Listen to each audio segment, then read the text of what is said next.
আসসালামু আলাইকুম প্রিয় শিক্ষার্থীরা। আজকে আমরা আলোচনা করব তোমাদের পাঠ্য বইয়ের পৃষ্ঠা 18 এর কাজ নিয়ে। ঠিক আছে? আচ্ছা দেখো, এখানে কি বলা হয়েছে যে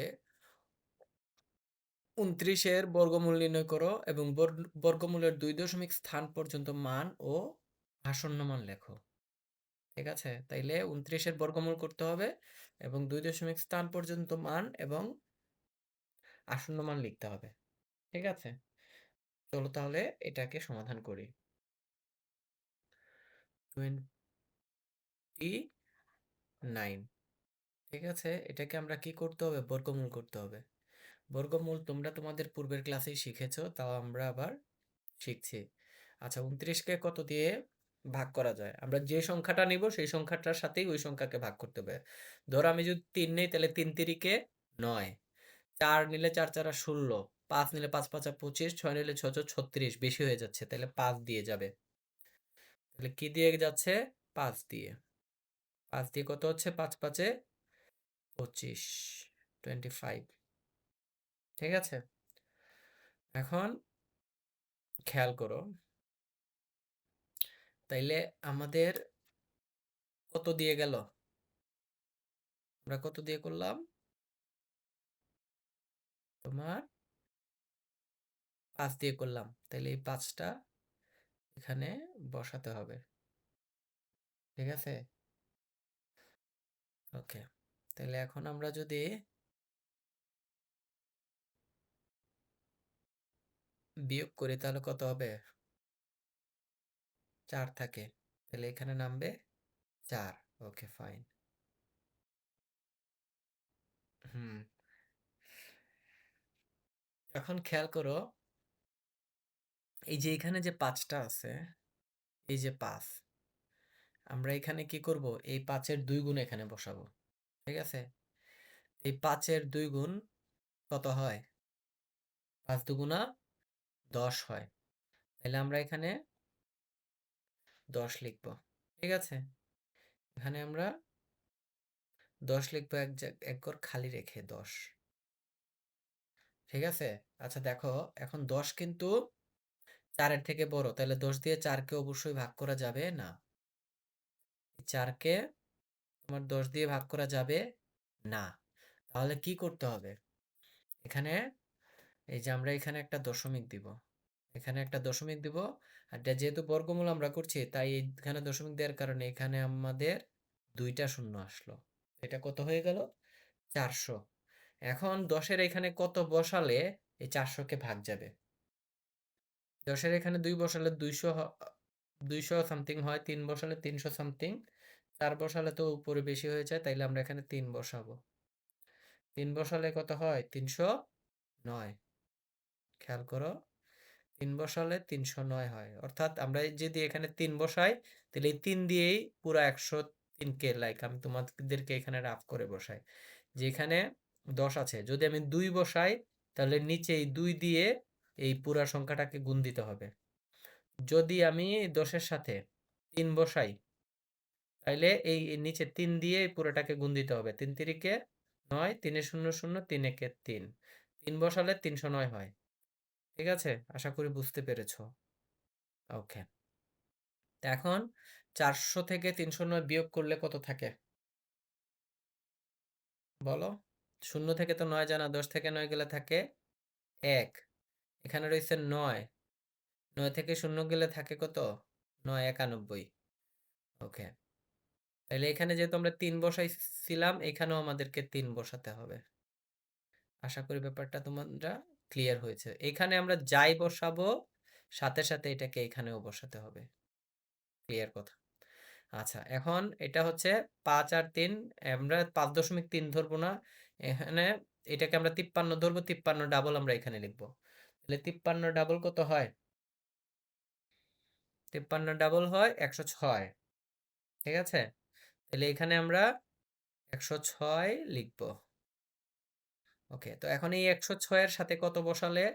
এটা তো ছোট সংখ্যা, দশমিক, এই যে এখানে যেহেতু দশমিক আছে, দশমিকের জন্য আমরা এখানে 2টা শূন্য বসাতে পারি। তো 9100-র মধ্যে এই যে এটার সাথে কত বসালে ওই 9100-র মধ্যে যাবে? ঠিক আছে?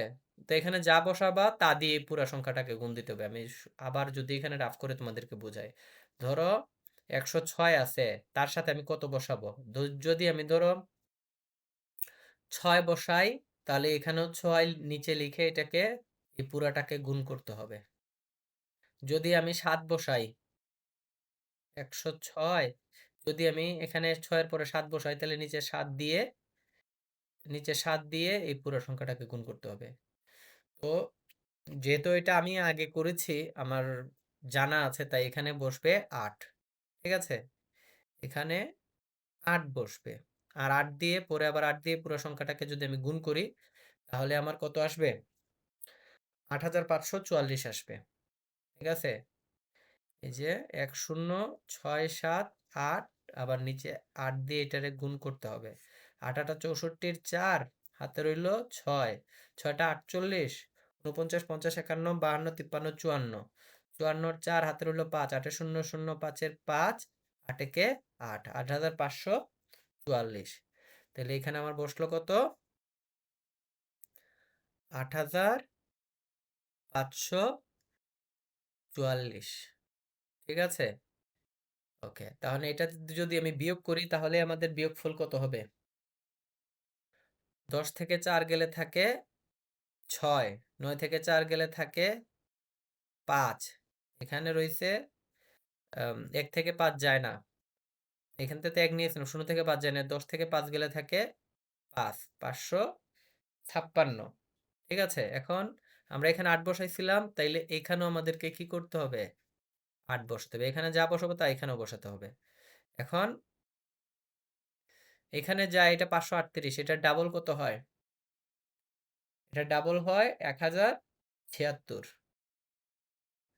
538কে 2 দিয়ে গুণ করলে হয় 1076, ডাবল 1076। ওকে, এখন এখানে কত বসালে এটাকে যাবে? যেহেতু এটা ছোট সংখ্যা, দশমিকের কারণে এখানে 2টা শূন্য আসবে, মানে এটাকে এখানে কত বসালে এটাকে ভাগ যাবে। ঠিক আছে? তো আমি যদি 5 পর্যন্ত গেলে হয়, 6 হলে বড় হয়ে যায়, তো 5 যদি বসাই, তাহলে হবে তোমার 53825। 53825। ওকে, এখানে কত বসাইছি? 5 বসাইছি, তাহলে এখানে আমরা লিখব 5। ঠিক আছে? ওকে, তাইলে আমরা যদি এখন বিয়োগ করি, কত হয় দেখো? 10 থেকে 5 গেলে থাকে 5, 9 থেকে 2 গেলে থাকে 7, 7, এখানে রয়েছে কত? 5, 5 থেকে তো 8 যায় না, 8, এখান থেকে 1 নিলাম, হলো 15, 15 থেকে 8 গেলে কত থাকে? 7 থাকে। আচ্ছা, এখানে রয়েছে কত? 1 নিয়েছিলাম, 4 রয়েছে, 4 থেকে 3 গেলে কত থাকে? 1, 5 থেকে বাদ গেলে 0, তাহলে আমাদের ভাগশেষ হলো 1775। কিন্তু খেয়াল করো, আমাকে এখানে কি বলেছে? 29-এর বর্গমূল নির্ণয় করো, বর্গমূলের 2 দশমিক স্থান পর্যন্ত মান ও আসন্ন মান লিখবো, মানে 2 দশমিক স্থান পর্যন্ত লিখলেই আমার হবে। সো আমার এত বেশি লিখতে হবে না। সো এখানে 3 দশমিক স্থান পর্যন্ত আমরা করে ফেলেছি, সো আমাদের আর লেখার দরকার নাই। তাহলে এখানে আমাদের কি দাঁড়াচ্ছে? অতএব নির্ণয় বর্গমূল 2 দশমিক স্থান পর্যন্ত কত হয়? এই যে আমাদের যে বর্গমূলটা 2 দশমিক স্থান পর্যন্ত,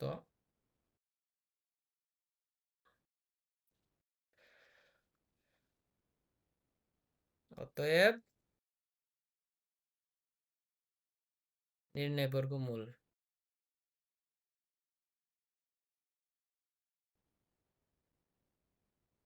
নির্ণয় বর্গমূল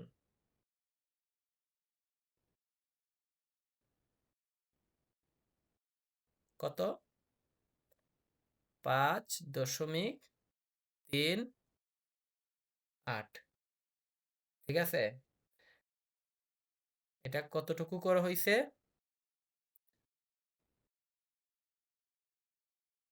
2 দশমিক স্থান পর্যন্ত মান, স্থান পর্যন্ত।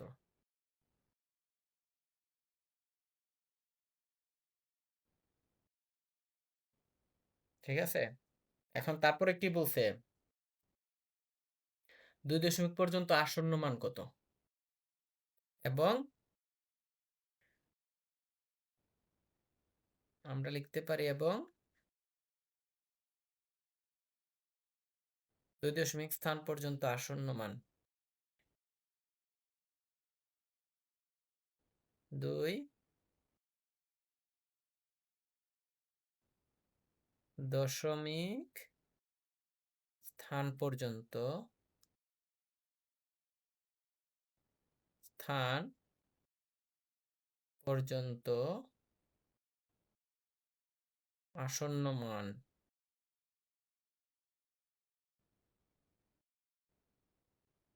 আসন্ন মান। খেয়াল করো, 8 এর পরে কিন্তু 5 আছে। তো আমরা জানি 5, যে সংখ্যাটা আমরা বাদ দিয়ে দিব, এই সংখ্যাটা যদি 5 বা তার বেশি হয় তাহলে সামনের সংখ্যার সাথে 1 যোগ হয়। তাহলে আমরা কি লিখবো? 5.38 লিখার কথা ছিল, কিন্তু 8 এর পরে 5 থাকায় মানে 8 এক বড় হয়ে যাবে, হবে 9। ক্লিয়ার? আশা করি বুঝতে পেরেছো।